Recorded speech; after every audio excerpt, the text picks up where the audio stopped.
Bienvenidos a la primera edición de La Caja Registradora.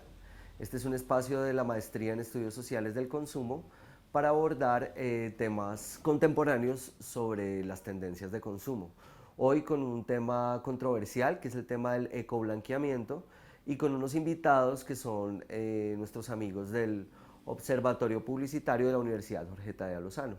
Entonces, antes de arrancar la conversación, veamos un poco quiénes son nuestros invitados.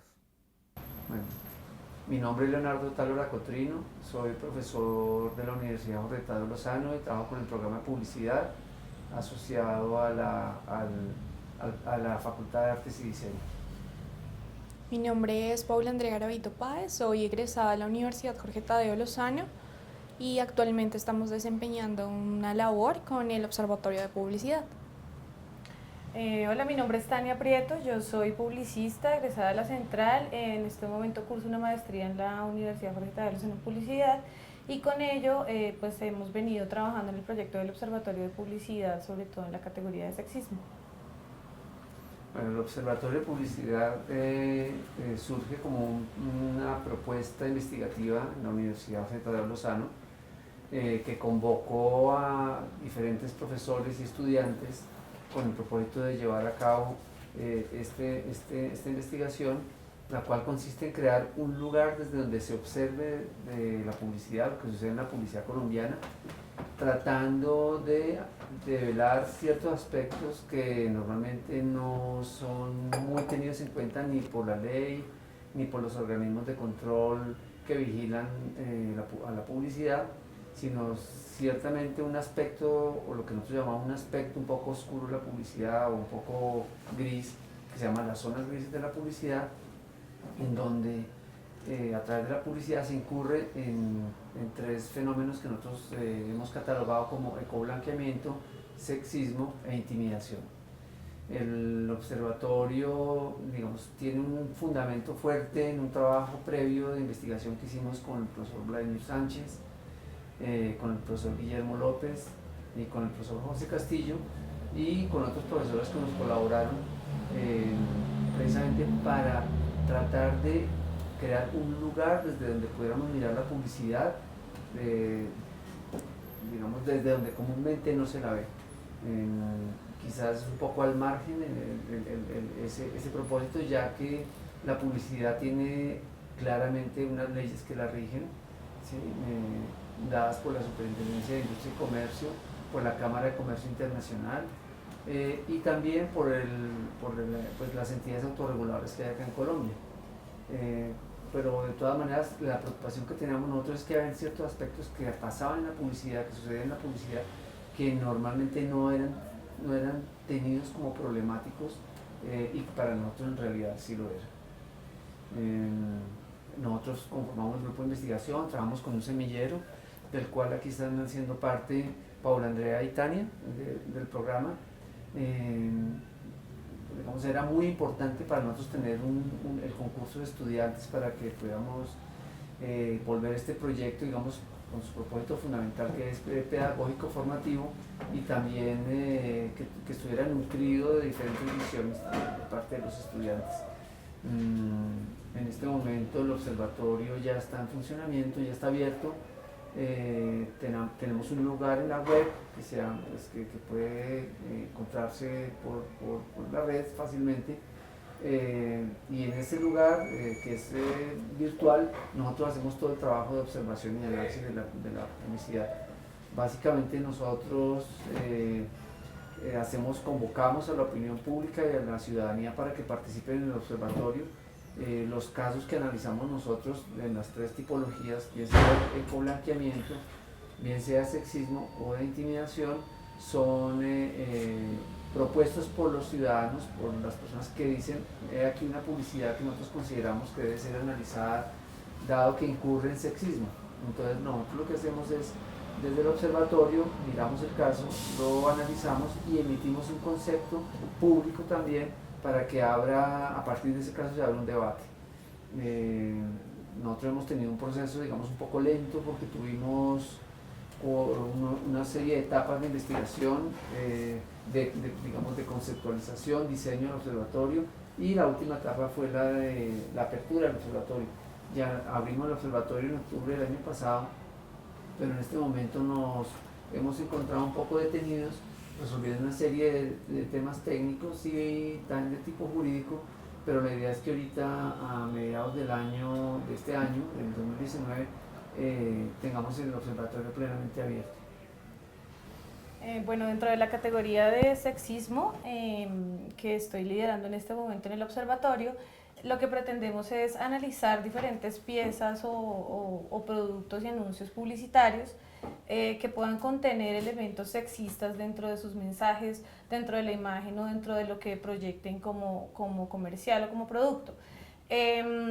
Para ello definimos 6 tipologías diferentes, dentro de las cuales está la cosificación del cuerpo, los estereotipos, un poco la ratificación de los estereotipos, del rol de género también, que se ve muy explícito en muchos de los anuncios que actualmente están saliendo todavía en la publicidad colombiana. Entonces lo que pretendemos es dar como una reflexión y una mirada de lo que se está haciendo actualmente en la publicidad bajo estas tipologías, de tal manera que la gente pueda identificar cuáles son aquellos elementos que digamos no deberían estar implícitos y que nos llevan a ver y a ratificar ciertos estereotipos y ciertos roles en la publicidad.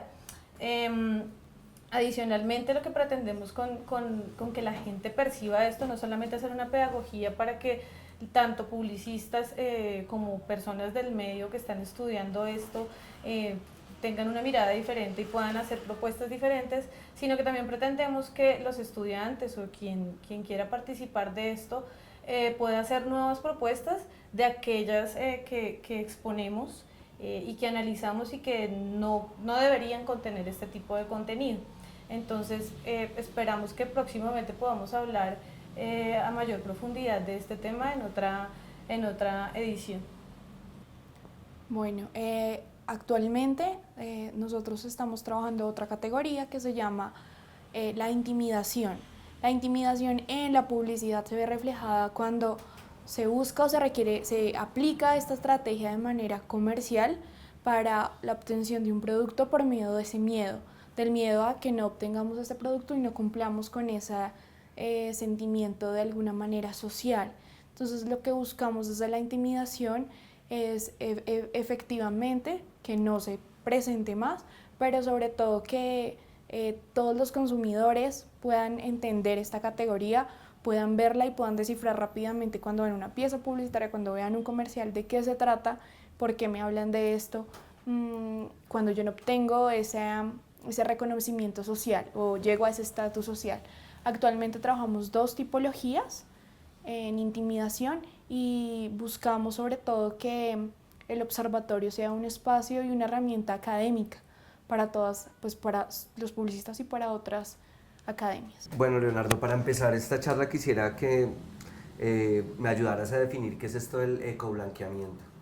Bueno, el ecoblanqueamiento es un fenómeno normalmente referido a la publicidad de reciente data, digamos de unos 20 años para acá, si se puede entender eso, reciente data, en donde hay una propensión de las empresas, instituciones, organizaciones, entidades, marcas y personas que se quieren hacer o quieren aparecer ante la opinión pública o ante los otros como cuidadores del medio ambiente o defensores del medio ambiente o colaboradores por un mejor ambiente natural, cuando en realidad no lo son. Es decir, es lo que se conoce como la verderización de las marcas y de las empresas y las instituciones. También hay algunos que lo nombran como el ponerse una máscara verde para hacerse aparecer como una persona responsable con el medio ambiente cuando en realidad no lo son. Okay. Bueno, ¿y tú crees que esto es una cosa estrictamente de los publicistas? ¿O esto cómo se relaciona también con otros actores, digamos, que están ahí? Yo creo que es un fenómeno social. Yo no siento que sea necesariamente de la publicidad, aunque la publicidad ha hecho, digamos, ha abusado de manera más significativa en el tema del ecoblanqueamiento. Es digamos, una herramienta que es muy, muy provechosa para la publicidad en un momento dado, sin que sea única y exclusivamente de ella. Entonces, pues las marcas que tienen un propósito comercial, una intención de venta, mejorar el mercado, digamos, estrictamente económica, pues obviamente recurren al ecoblanqueamiento porque de alguna manera el ecoblanqueamiento se ha puesto de moda. Muchas empresas, muchas instituciones quieren hoy hacerse ver ante los demás como que están preocupados por el medio ambiente, que están salvando el planeta, en fin. Entonces sí, vuelvo y digo, no es exclusivamente de la publicidad, pero sí la publicidad la está utilizando de una manera muy acentuada.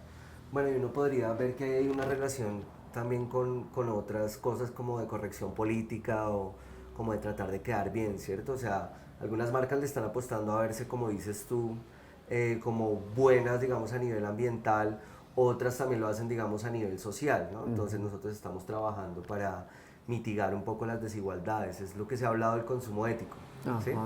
Como que esta impostura o este postureo, dicen los españoles, ético, parece que funciona muy bien a nivel comercial, ¿sí?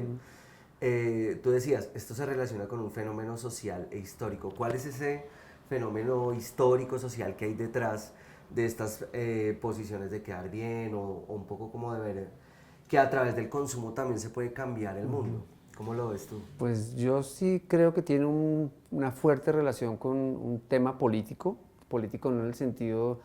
no en el sentido común como se entiende lo político, digamos como un problema de poder, sino sí tiene que ver con una disfuncionalidad en la capacidad de entender al otro digamos, de comprender al otro y de estar en relación con el otro. Obviamente cuando una marca, cuando una empresa le hace creer al consumidor que es responsable en términos ambientales y no lo es, pienso que quien está detrás de esa comunicación se está engañando doblemente. Por un lado está engañando al receptor, al consumidor, al ciudadano, pero al mismo tiempo se está engañando a sí mismo. Entonces yo creo que eso tiene que ver también con una desvirtuación del sentido de lo político. Creo que estamos en un momento histórico en donde no se tiene la capacidad de entender que el otro es importante hasta el punto de que es el que le da sentido también a mi razón de ser en la existencia. En este momento el otro simplemente es una herramienta, un instrumento más de mi enriquecimiento, pues por lo tanto desaparece. Simplemente es alguien que yo utilizo, alguien del cual yo me aprovecho para tener un beneficio económico. Entonces, para mí eso es una pérdida del sentido de lo político, obviamente. Y tiene un referente histórico, obviamente, porque el capitalismo, digamos, como lo estamos viviendo, en este capitalismo que lo llaman como el killer capitalismo, el capitalismo llevado a su máxima expresión, está prácticamente, digamos, todos los fenómenos que se están dando al interior de ese capitalismo, están permanentemente demostrando que nosotros como seres humanos tenemos una serie de debilidades a nivel ético-filosóficas y humanísticas. Es decir, creemos que esto es una crisis de época y si vemos que el medio ambiente se está deteriorando, digamos, por la voluntad del hombre, por los intereses humanos y sobre todo económicos, es porque realmente hay un momento de crisis histórico que estamos padeciendo de una manera muy fuerte.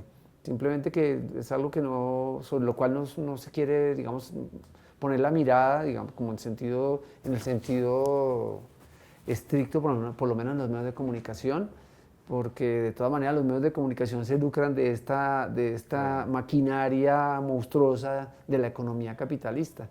Entonces, pues yo creo que es como un cinismo ahí fuerte, ¿no? Es un problema estructural que involucra las tecnologías, el conocimiento, la ciencia al servicio de que está hoy en día. Nos damos cuenta que la ciencia en un momento dado puede estar al servicio de unos intereses privados, por ejemplo, ¿no? Como los científicos que pagan Monsanto para que saquen artículos y resultados científicos que los avalen y o de alguna manera los oculten detrás de lo que realmente están haciendo ellos. Y en general con el mundo corporativo está pasando, ¿no? Creo que eso es un problema muy, muy generalizado. No puede uno decir que son tales o cuales empresas, pero sí uno podría decir que eso es como una especie de fenómeno malsano que está a la base de la filosofía empresarial. Sí. Bueno, yo quisiera retomar de esto que tú hablabas ahorita un poco de la relación entre el consumo y lo político, y cómo pues en este marco de las empresas que están posando un poco como de buenas para el planeta, de buenas a nivel social, pues eso es un fenómeno más grande que tiene que ver con la politización del consumo, ¿sí? Y es interesante porque en un tiempo estábamos acostumbrados como a la crítica que que el consumo era precisamente como una cosa de conformismo, como que el consumo era un espacio para no pensar, pero estamos en un momento en el que parece que el consumo es un espacio para pensar y para actuar, ¿sí? Mucha gente está haciendo acciones contraculturales o acciones de resistencia, podríamos decir, esa palabra pues es bien complicada de usar, desde el consumo. Entonces, ya específicamente en el caso del ecoblanqueamiento, lo que ustedes hacen es precisamente eso, un ejercicio de resistencia.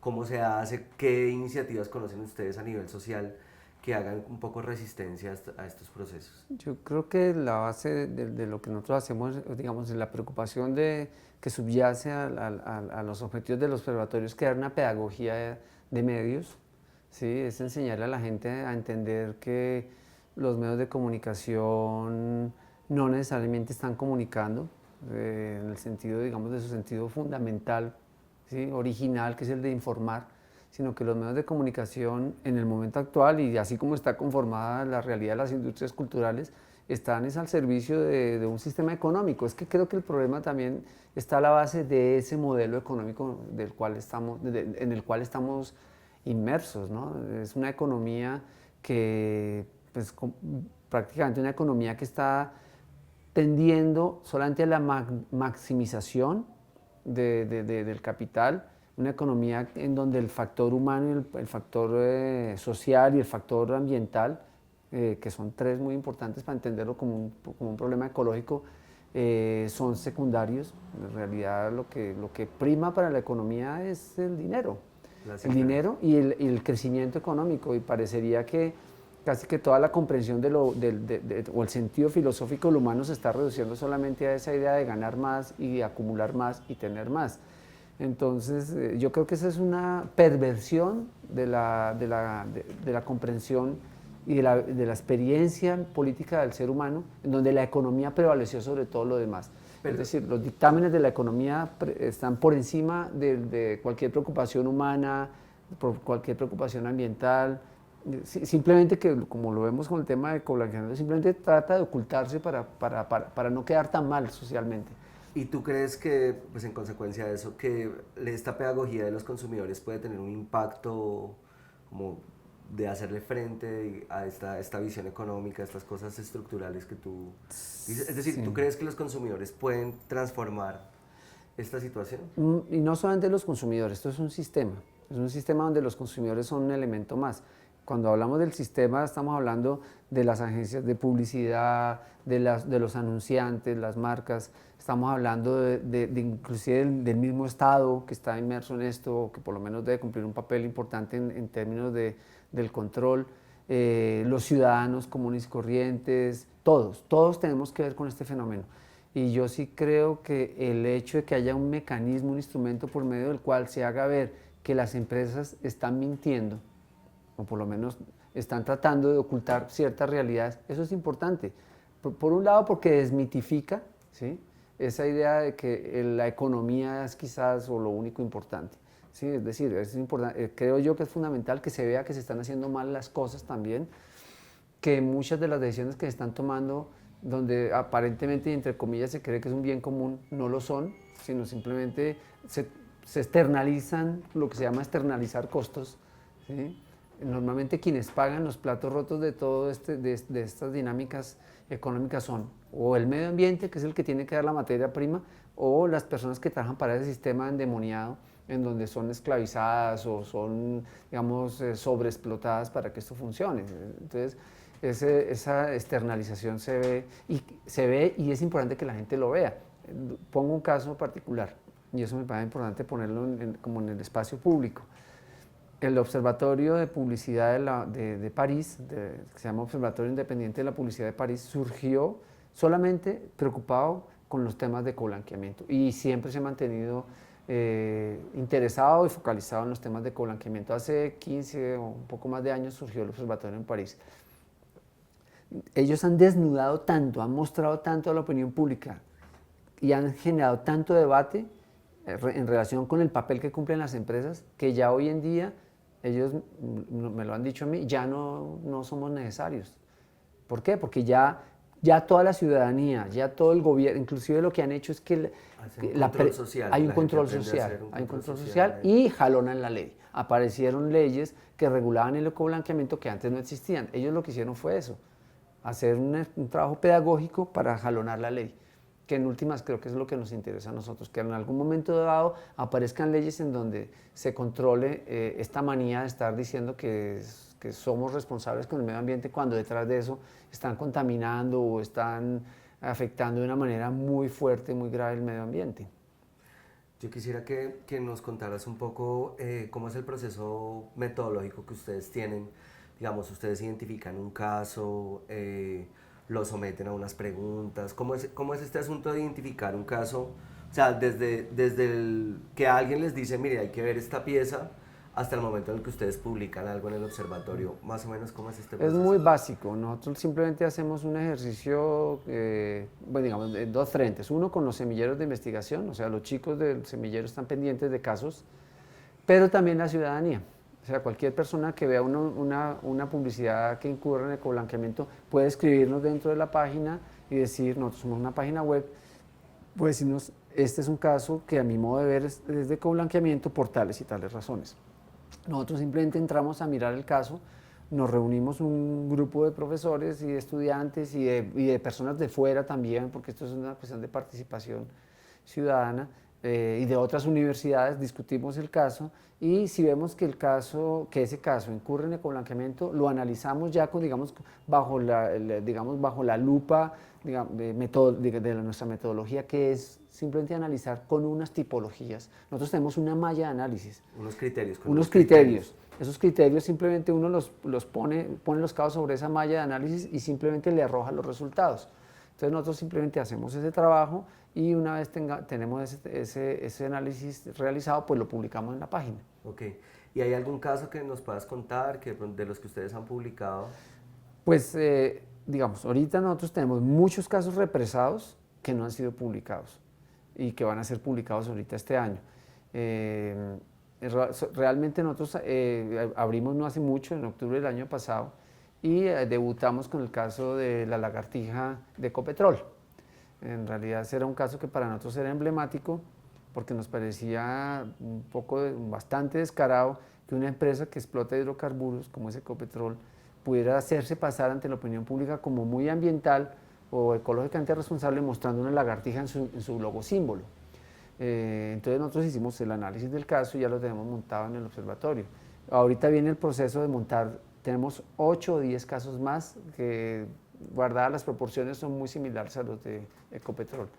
¿Sí? Okay. De detergentes, de marcas de carros, de empresas que contaminan, que se hacen pasar por ambientalmente responsables. Por ejemplo, Cerrejón hace toda una campaña institucional para hacerse aparecer como una empresa responsable con el medio ambiente, pues cuando en realidad sabemos que no lo es. ¿Sí? Y la idea es precisamente develar ese tipo de cosas para que haya un debate público. Okay. Yo quisiera como por puro ejercicio que le diéramos la vuelta, y es, también se han encontrado ustedes con marcas que efectivamente, digamos, sí tengan un impacto positivo, tengan unas prácticas verdes, que tengan eso digamos también...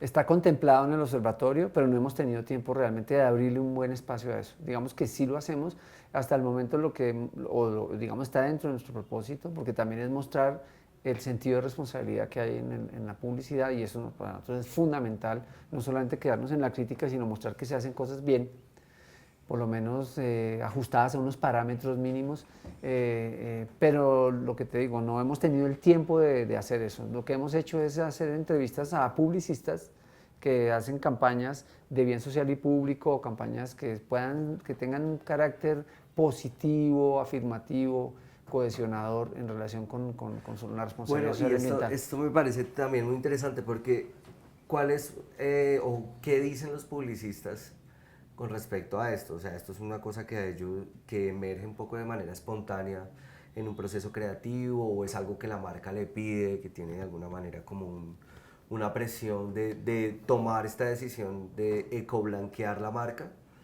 Pues yo no sabría exactamente cuál es, digamos, como el sentido primario, digamos, de dónde se da, dónde nace, ¿sí? Yo simplemente veo que es una cuestión en donde se llegan a unos acuerdos entre el anunciante y los publicistas o la agencia publicitaria y los medios de comunicación que, digamos, entran en una especie como de acuerdos que tienen que ver con ese propósito. Yo supongo que el anunciante asume ciertas políticas, digamos, de producción, la empresa, la marca asume ciertas políticas de producción que para él, a sus ojos, son ambientalmente responsables, pero resulta que no lo son, ¿sí? Debería haber una instancia que le dijera, oiga, tenga cuidado, eso que usted está haciendo no es realmente ni plenamente responsable, ¿sí? Debería regirse unos parámetros mínimos. Entonces la idea también es poder uno servir en un momento dado como una especie de acompañante, consultor, para las empresas que lleguen a tomar decisiones acerca de cómo mostrarse publicitariamente ante el consumidor, en los medios de comunicación. Bien, bueno, yo quisiera como que esta última parte de la conversación hiciéramos énfasis un poco en eso, en el tema de las instituciones y como en el asunto ya de todos los actores que convergen en este fenómeno que estamos hablando. Como tú sabes, pues nosotros tenemos una maestría que es una maestría en estudios sociales del consumo, y para nosotros es muy importante abordar el consumo, digamos, en el marco de unas relaciones políticas, culturales, sociales, económicas, ¿cierto?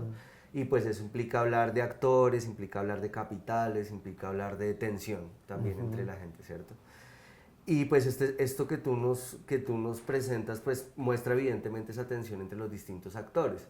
Tú decías hace un rato, bueno, esto tiene que involucrar al Estado, esto tiene que involucrar a las marcas, a los consumidores. Sabemos que hay consumidores que están haciendo procesos de reivindicación social desde allí, sabemos que las marcas también le están apuntando a eso. Hablemos un poco de cuál debería ser el papel del Estado, de la academia, de la empresa privada frente a un tema como este. Sí. Empecemos por el Estado. ¿Cuál crees tú que debería ser como el papel del Estado y de la ley también? Pues yo pensaría que la labor del Estado es regular de una manera suficiente, ¿sí?, este tipo de fenómenos que se dan, es decir, que la ley alcance a cubrir o abarcar o a proteger también los derechos del consumidor, que no se quede solamente dándole prioridad a los derechos de los medios de comunicación a expresarse libremente, sino que yo pienso que en eso tiene que haber una especie de equilibrio. Uno no puede decir lo que quiera, como quiera, y donde quiera y la manera como quiera, es decir, o saber de lo que quiera. No, porque hay una serie de implicaciones en la comunicación y de acciones, digamos, de las determinaciones que se tomen. Eso tiene unas repercusiones, unos impactos en quiénes, en la sociedad, en el imaginario de las personas, en la economía, en el medio ambiente. Entonces yo sí creo que el Estado como ente regulador debe cumplir una función muy importante. Nosotros nos entrevistamos con los de la Superintendencia de Industria y Comercio y ellos se mostraban muy interesados con lo que nosotros en ese momento queríamos hacer, porque todavía no habíamos empezado, y prácticamente nos dijeron, pues vengan y muéstrenos lo que van a hacer. No hemos tenido el tiempo de ir a mostrar lo que estamos haciendo, porque realmente yo puedo considerar, o consideramos que no hemos abierto públicamente realmente el observatorio como quisiéramos, pero lo vamos a hacer. Tú nos contabas hace un rato que también por temas legales, que están un poco primero pensando en todo el sustento legal para hacer estas denuncias, de alguna manera son denuncias. Claro, sí, precisamente por eso, porque tenemos una serie de talanqueras que tienen que ver con la institucionalidad, ¿sí? Detrás de quiénes estamos detrás de una institución educativa, pero la idea de nosotros es que esto no se quede solamente como un proyecto que surge de la academia, sino que involucre todos los actores, precisamente para que tenga una connotación colectiva, y digamos podamos ir un poco más allá de todas esas limitaciones que podrían en un momento dado recaer sobre una institución universitaria. Okay. Bueno, entonces tú nos decías Estado, regulación, o sea, debería haber una regulación, la institucionalidad debería comprender que esto está pasando y que no está en juego solo los derechos de los medios de comunicación o de los anunciantes, sino el derecho de las personas a no ser engañadas, digamos. A ser bien informadas. Y a ser bien informadas. La academia, ¿cuál sería el lugar de la academia? Un poco en estos pues, lo que nosotros idealmente creíamos y seguimos creyendo es que la academia es una especie de lugar intermedio, mediador, es como una especie de umbral de entendimiento, de discusión, y sobre todo de enriquecimiento gracias precisamente a todo los aportes que hace la academia de la investigación, porque es que muchas cosas que si las dijera cualquier persona no las creerían. o tendrían como una especie como de velo de duda, pero si lo dice la academia es decir, ya adquiere un cierto grado de seriedad, de coherencia, es mucho más O comprensible. sea, ¿tú crees que debería haber, pues, o yo digamos me sumo ahí, debería haber eventos académicos donde se abordara este tema, líneas de investigación, publicaciones, ¿cierto? Nosotros desde la maestría también estamos un poco enfilando baterías también en ese tema, ¿no? Tenemos toda una línea de trabajo de consumo ético y responsable que lo que busca es un poco encontrar también estas contradicciones que aparecen en estos temas. Ajá. Yo creo que es fundamental la academia. Por eso el propósito de nosotros también es crear una especie de acercamiento interinstitucional con otras universidades, con otros investigadores, con otros ciudadanos, con la gente que integra organizaciones que tratan, digamos, de cambiar los hábitos de consumo, ¿sí? Red Papás, es decir, que haya un acercamiento de pronto con las ligas de consumidores. Sí, construir vínculo. Claro, eso bueno, es una cuestión y que se hace en con red. el peligro que tiene este tema y es que, o este y muchos temas, y es que se van volviendo naturales, ¿no? Se van naturalizando. Entonces, esta idea de cuidar el planeta y todo, pues nadie se va a ir en contra de eso, ¿cierto? Entonces, aparentemente es tan positiva que hay que desconfiar de estas cosas que se naturalizan allí, de manera un poco silenciosa incluso. Sí, es que ahí lo grave de todo esto es que se pierde el foco en términos de las prioridades que debe tener el ser humano. Sí, muchas personas que están trabajando con plantaciones, por ejemplo, de palma, sí, tumbando selva y tumbando monte, ellos están absolutamente convencidos que están apostándole y están aportando al medio ambiente porque siembran palma. Sí, obviamente también yo creo que hay una especie de miopía también en relación con la problemática y muchos de ellos seguramente sí entienden el problema, pero lo tratan de mostrar de otra manera. Entonces, creo que eso tiene que ver con muchos aspectos y lo hace supremamente complejo el fenómeno, ¿no? Claro, sí, porque involucra otro tipo de cosas que tienen que ver con qué capacidad tenemos nosotros. Por eso yo decía que es un tema político. Para mí lo político es la capacidad que tenemos de entender al otro, dialogar con el otro y estar en relación con el otro. ¿Sí? Inclusive con mi otro yo, ¿sí? con mi ser más profundo, con el otro que está al lado mío, con el que yo no conozco, con el que está allá. Precisamente cuando se ve socialmente que eso falla, que se desvirtúa y que, ¿sí? que pierde su sentido, vemos pues, un poco la historia que tenemos nosotros en nuestro país, ¿sí? que es la historia de la guerra, de la persecución, de la barbarie, el asesinato, las masacres. El otro ya no existe el otro por ninguna parte, ya desapareció del horizonte. O sea, nosotros ya pasamos ese umbral. Nosotros ahorita precisamente creo que estos juegos, estos escenarios de reivindicatorios desde el punto de vista de los medios de comunicación y la publicidad, es tratar de como dejar un poquito, aruñar un poquito eso que hemos venido perdiendo a lo largo de tantos años. Que no sea tan natural ver que está uno acabando con el medio ambiente, con una montaña o explotando a la gente y que no pase nada. Es decir, obviamente esa ha sido la mirada, digamos, del ser humano egocéntrico que cree, pues como esto no me pasa a mí, ¿sí? No afecta a mi familia, no afecta a mi economía, no afecta a mi bolsillo, pues no me importa que le pase a otro. Pero bueno, y ahí hay un peligro extra y es que, claro, frente a esta insensibilización que tenemos como frente a estos temas, aparecen las marcas diciéndonos que sí están haciendo algo. Entonces puede haber incluso un efecto como de tranquilidad. Como yo no hago nada por el planeta, pero compro este producto que sí lo está haciendo. Que creo que eso es algo que hay que tener en cuenta con este tipo de consumos. Y es que la gente no está comprando solo el objeto, sino está comprando una cierta tranquilidad de sentir que el consumo se volvió una manera de ayudar al planeta. Y pues como hay una trampa, se hace complicado. A mí eso me parece supremamente complejo porque precisamente fueron esas marcas las que nos llevaron a un estado límite, ¿sí? extremo de desequilibrio ambiental. ¿Sí? Son ellas las que nos llevan. Ahora se quieren volver sacerdotes del equilibrio, protectores del medio ambiente y ahora voltean la arepa y se quieren hacer pasar como las que... Es una especie como no sé cómo llamarlo, pero se quieren asumir el rol del sacerdote ahora sí. para salvarnos. Es decir, ya... históricamente quienes instruían, gobernaban y daban, digamos, como los parámetros de gobernabilidad y de comportamiento eran o la iglesia, o era el gobierno, o era la educación, ¿sí? Pero ahora lo hacen las empresas, son las marcas. Entonces es una cuestión muy paradójica que ahora las marcas que nos metieron en este rollo, ¿sí? Nos desequilibraron ambientalmente y socialmente, ahora se vuelven sacerdotes, ¿sí? Se vuelven mesías, ¿sí? Y vienen a salvar el planeta. Entonces ahí el tema es mucho más complejo porque creo que sobre eso todavía nos tenemos que pronunciar nosotros como Sí, investigadores, claro, sí. como ciudadanos o como sea, ¿sí me entiende? Porque creo que ya a veces hay marcas que no hablan de la marca, no hablan del producto, sino simplemente vienen a dar un consejo de bienaventuranza y de comprensión y de armonía social, y nunca hablaron ni siquiera del producto que venden. Entonces uno dice, ¿qué es lo que se están proponiendo? Si realmente quisieran ayudar a la gente y ayudar al medio ambiente o al planeta o a la sociedad, pues salgan en el anonimato. Sí. ¿Sí? Porque dicen que yo soy Ecopetrol o yo soy, sí, no sé, Hyundai, yo soy... Además que es una estrategia que parece que se amolda a todo, ¿no? O sea, marcas que venden cosas tan distintas, igual la adoptan y Ah, pues no, entre claro, comillas les tienen funciona. O tienen sea, su a frente... todo el mundo le va a funcionar decir que está haciendo algo, digamos, de un impacto colectivo, ¿no? Entonces hay otras marcas que si uno compra un libro o si deja 50 pesos o si, o sea, digamos, eso es súper camaleónico. Está ayudando a una persona que está lejos. Y eso pues tiene un efecto en el consumidor y es que el consumidor siente que allí, digamos, aparte de comprar, está haciendo algo positivo, está haciendo algo bueno. Sí, yo en realidad no sé qué es lo que buscan.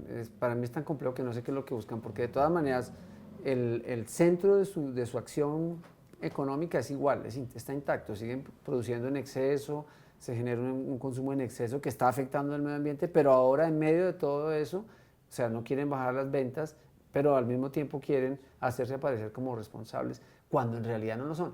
Es que yo quiero aclarar una cosa y eso me parece fundamental. El problema no es producir, el problema no es comerciar, el problema no es vender.